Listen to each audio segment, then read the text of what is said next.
We Life. Maaaring laro lang ito sa iba, pero sa akin, isa itong mundo na bumuo ng isang Rafika. Dito nagiging masaya at nakita ko ang aking halaga. Na kahit saglit lang, nakakalimutan ko ang lungkot na aking nadarama. Naalala ko pa nung panahon na nagsisimula pa lang ako. Litong-lito, gulong-gulo sa mga nakikita ko. Ano nga bang ginagawa ko sa lugar na ito?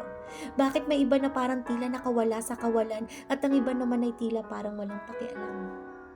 Pero aaminin ko, nag-i-enjoy ako sa mga nakikita ko. Hanggang sa di ko na namalayan na ilang oras, ilang araw na pala ang ginugol ko dito. Hanggang sa itinuring ko na itong pangalawang mundo ko. Nag-follow, nag-explore hanggang sa bumuo ng samahan na meron ako. Isla de Rafika nga pala ang pangalan nito. Sa paglipas ng buwan, dumami ang mga kaibigan hanggang sa bumuo ng pamilyang pinapangarap ko at kahit dito, nakumpleto ako. Dito naranasan ko ang pagmamahal na hinahanap ko, dito nakakalimutan ko ang mga problemang hinaharap ko. Dito, hindi ako nahihiyang magpakatotoo. Pero darating din pala ako sa punto na lilipas ang kaligayahan na meron ako. Nangyari ang mga bagay na kinatatakutan ko. Ang pikat-pikat ng puso ko. Napatanong na lang ako bakit. Bakit ang sakit-sakit? Bakit kailangan kong maranasan lahat ng ito? Pero lumaban ako. Kahit hirap na ang puso ko. Pinilit na tumayo upang ipagpatuloy ang buhay ko dito.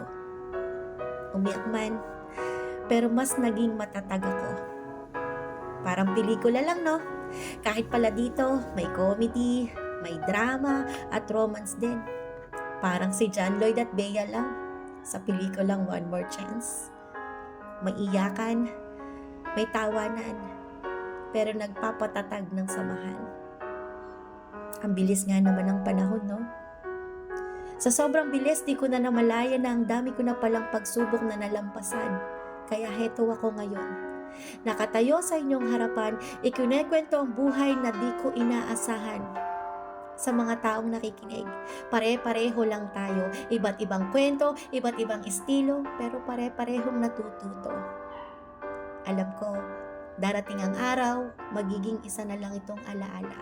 Isang araw, magigising na lang ako na kailangan ko nang harapin ang totoong mundo dahil lahat ng ito ay pansamantala at di totoo. Kaya salamat sa mga aral na tutunan ko, salamat sa mga nakilala at naging kaibigan ko, salamat sa mundong ito na naging parte ng buhay ko. Dahil sa We Life, mas nakilala ko ang sarili ko. Dahil sa We Life, nagkaroon ng bagong meaning ang buhay ko. Dahil sa We Life, nakita ko ang value ko. At dahil sa We Life, nasagot ang mga tanong ko. Maraming salamat, We Life. And I thank you.